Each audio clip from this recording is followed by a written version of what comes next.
নমস্কাৰ বন্ধুসকল, মই থলগিৰি ইণ্টিগ্ৰেটেড এগ্ৰ ফাৰ্মৰ পৰা ভিভু কলিতাই আপোনালোকক স্বাগতম জনাইছোঁ। মাজতে আমি বহুদিন ধৰি ভিডিঅ' দিয়া হোৱা নাছিল। আজি ভাবিলোঁ এই চিগতে এটা ভিডিঅ' দিছোঁ। আমাৰ এজন উৎসাহী যুৱক তেজপুৰৰ পৰা আহি আমাৰ মাজত উপস্থিত হৈছে। তেওঁক অকণমান উন্নত জাতৰ গাহৰি পোৱালি লগা আছিলে। তেওঁ আমাক কণ্টেক্ট কৰিলে।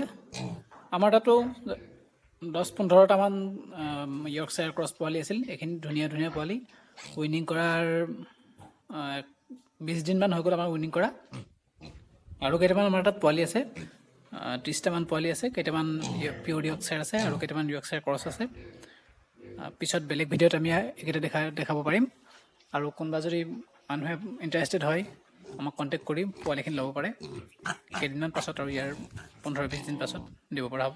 মাজতে লকডাউনৰ পিছে পিছে গাহৰি পোৱালিৰ বজাৰখন অকণমান বেয়া হোৱা যেন অনুভৱ কৰিছিলোঁ, কিন্তু এতিয়া আকৌ আগৰ অৱস্থালৈ ঘূৰি আহিছে। বজাৰত পোৱালিৰ দামো অকণমান আগতকৈ বাঢ়িছে। আপোনালোকে আমাৰ ভিডিঅ'টো শেষলৈকে চাই থাকিব। আমি এই উৎসাহী যুৱকজনৰ লগত অকণমান কথা পাতিম। তেওঁ কেনেকৈ কি কৰিছে, তেওঁ ভাল পাইছেনে, ব্যৱসায়টো ভাল পাইছেনে, ভাল পোৱা নাই, কি কৰিছে, তেওঁলোকৰ লগত অলপমান কথা পাতিম। ভিডিঅ'টো আপোনালোকে শেষলৈকে চাই থাকিব।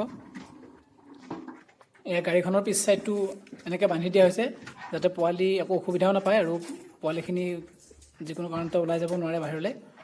পোৱালি গাড়ী চলাৰ পাছত অকণমান ডিষ্টাৰ্ব পাব পাৰে, কিন্তু যাতে পোৱালি বাহিৰলৈ ওলাই যাব নোৱাৰে তাৰ কাৰণে ধুনীয়াকৈ ৰছীৰে বান্ধি দিয়া হৈছে।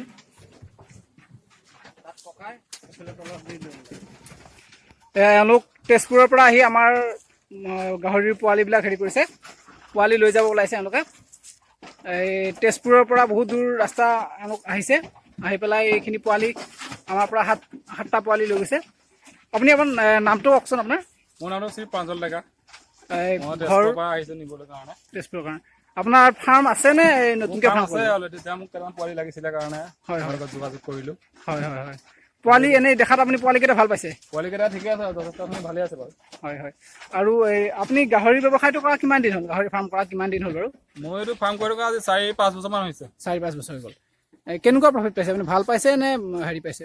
এতিয়ালৈকেতো বাৰু মোটামুটি ঠিকেই আছে, চলি আছে। এতিয়া আপুনি আৰু অকণমান আপোনাৰ সেইটো ডাঙৰ কৰিব খুজিছে? হয়, অকণমান মানে বহলাব বুজিছে। বহলাব খুজিছে। এই নতুন কোনোবা যুৱকে যদি গাহৰি ফাৰ্ম কৰিব ইচ্ছা কৰে তেতিয়াহ'লে আপুনি কি ক'ব তেওঁলোকক? ফাৰ্মটো কৰাটো ভাল বুলি কয় নে কষ্টকৰ নে টান বুলি ক'ব নে কেনেকুৱা বুলি ক'ব? মোৰ কাৰণেতো এইটো বাৰু কৰিব যোনে পাৰে তাৰ সি কৰিব পাৰে। ভাল প্ৰফিটেবল হয়। হয়, যিবিলাকে ভাবি আছে যে এইটো মোৰ দ্বাৰা নহ'ব বুলি সেইবিলাকে নোৱাৰিব। যিবিলাকে ভাবে যে মই এইটো কৰিব পাৰিম বুলি, যদি ভাবা যায় তেতিয়াহ'লে কৰিব পৰা যায়। ইমান বহুত টান কাম নহয়, টান কামো নহয়। আমিও কৰি আছো, আমি বহুত দিন ধৰি কৰি আছো, আপোনালোকেও কৰি আছে, গম পাইছে। হয়, লাভো যথেষ্টখিনি লাভ আছে। লাভ মানে আপুনি ভালকৈ কৰিব পাৰিলে আপোনাৰ লাভ হ'ব, আৰু আপুনি যদি ভালকৈ গুৰুত্ব নিদিয়ে তেতিয়াহ'লে আপোনাৰ লোকচান হ'ব। হয় হয়, প্ৰতিটো বেপাৰতে তেনেকুৱা। এতিয়া তুমি ভালকৈ কৰিলে চব বস্তুতে ফলাফল পাবা। আপোনাৰ তথাপি ভাল এই গোটেই আপোনাৰ সম্পূৰ্ণ এড্ৰেছটো একবাৰ কৈ দিয়ক। মোৰ সম্পূৰ্ণ এড্ৰেছ হ'ল আমাৰ তেজপুৰ মিছন চাৰিআলি, আমাৰ গাঁৱৰ পৰা আহিছোঁ।